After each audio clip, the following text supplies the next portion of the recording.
Katanas seem to be a very popular weapon with people. Despite a simple change in color, blade shape, or tsuba design that makes it a certain character's weapon, despite that I still get requests for specific katana builds, and Ichigo's Bankai from Bleach was the most requested. This is what you will need.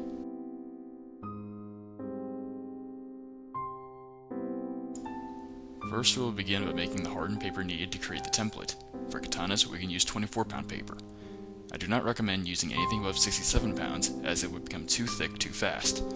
Laminate the paper and glue and fold as shown. Place them under a book to prevent them from warping as they dry for 24 hours. You will need about 25 of these.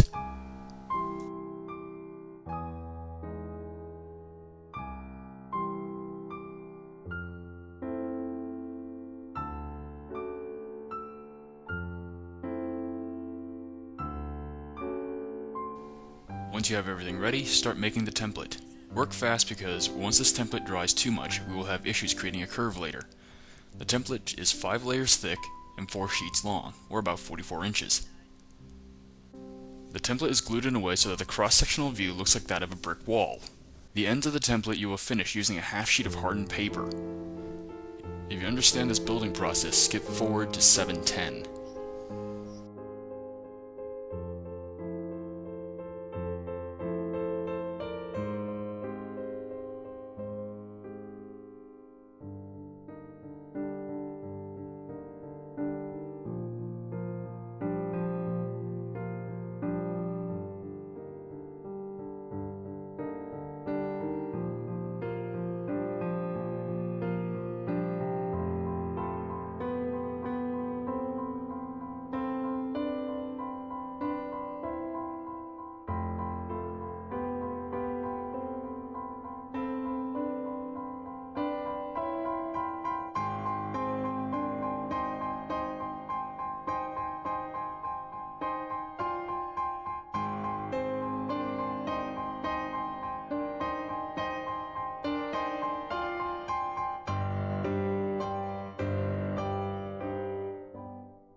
Using the provided blueprints, draw the sword onto the template and cut it out with a craft knife.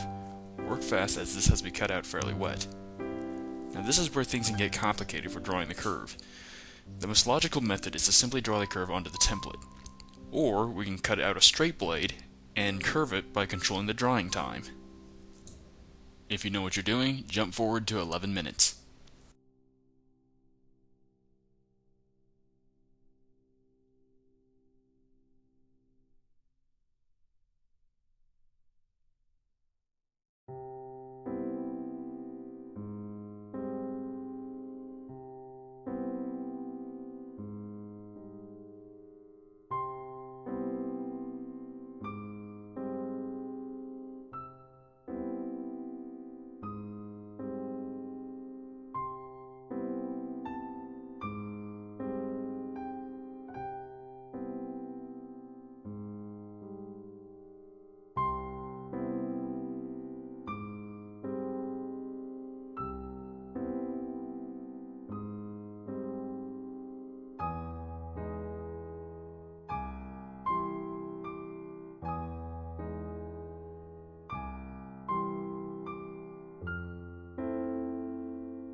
Start your cuts lightly and score lines along your pencil lines.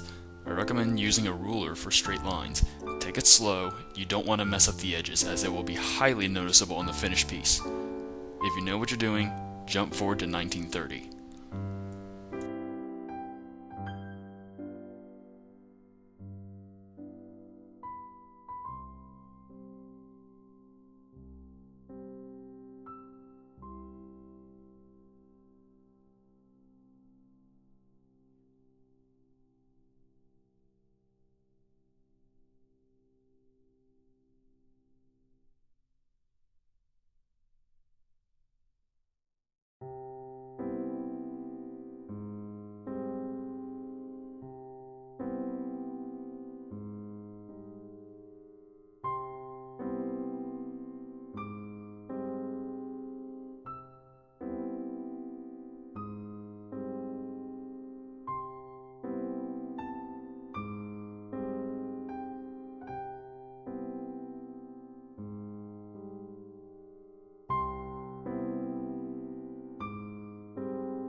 you chose to cut the curve into the blade, you can then just place it underneath books and let them dry for about a week to a week and a half.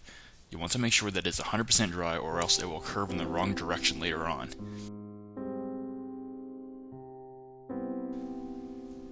If you didn't cut the curve into the blade, place what would be the cutting edge of the blade underneath books.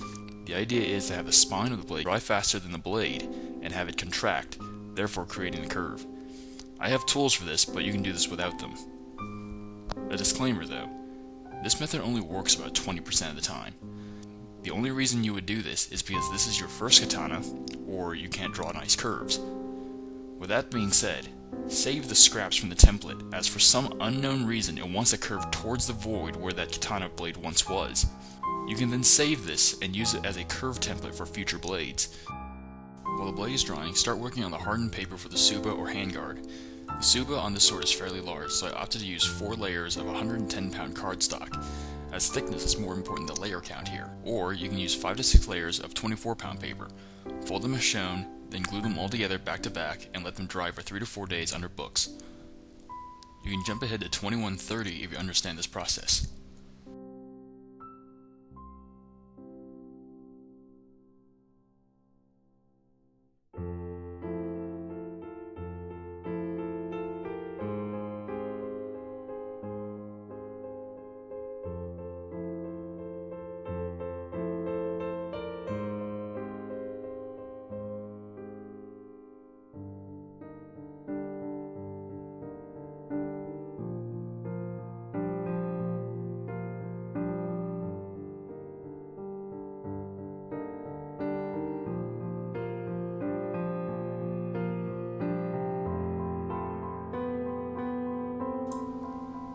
Using the blueprints, copy the design onto the template and cut it out. Then throw it back underneath the books to let it dry in storage till needed.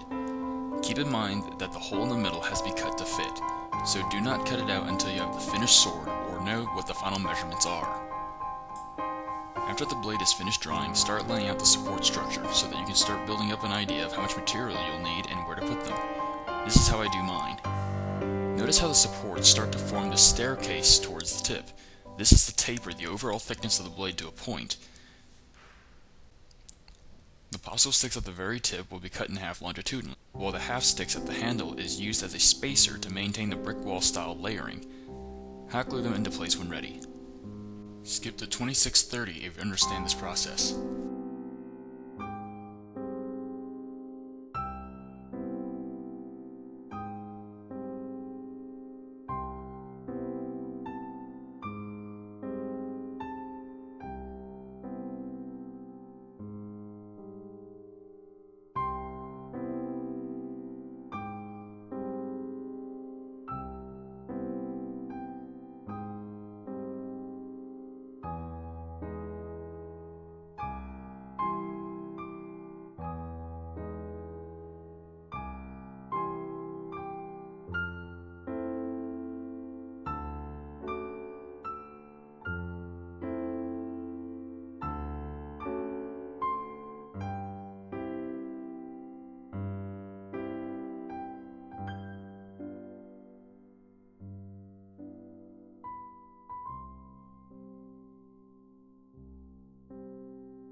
Examine the blade for any unwanted bends, as it may have warp during this process.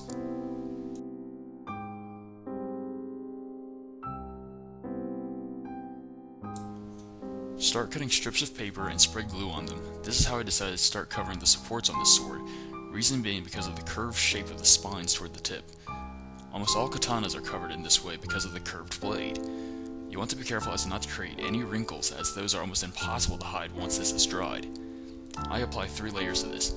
The first as a base to fill airspace and to create the blade's profile. The second layer to fill any gaps the first layer left, and the third layer would be what people see, so take care to make all the seams line up.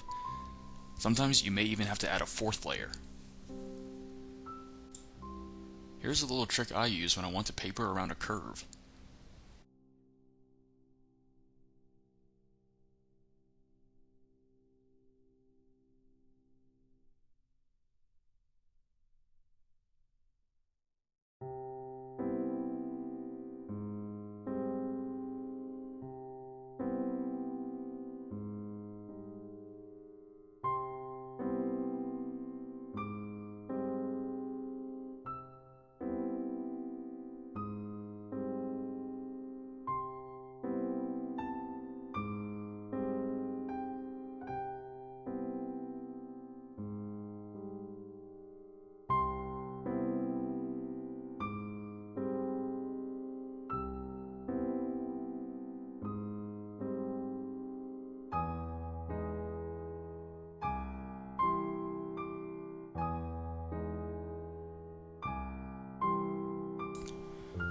Once you are satisfied with the outermost layer, take a measurement of the handle so that you can cut a proper sized hole for the tsuba. Then just slide it into place and hot glue.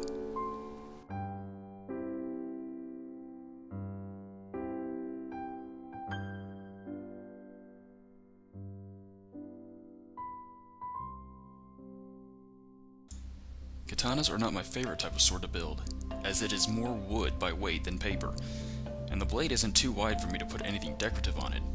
The only reason I make them is for the conventions that don't allow live or prop metal blades. I recommend spray paint for coloring it, but I prefer my swords white. Thank you for watching, and if you want to see more, don't forget to hit the like button and subscribe to be notified of new tutorials.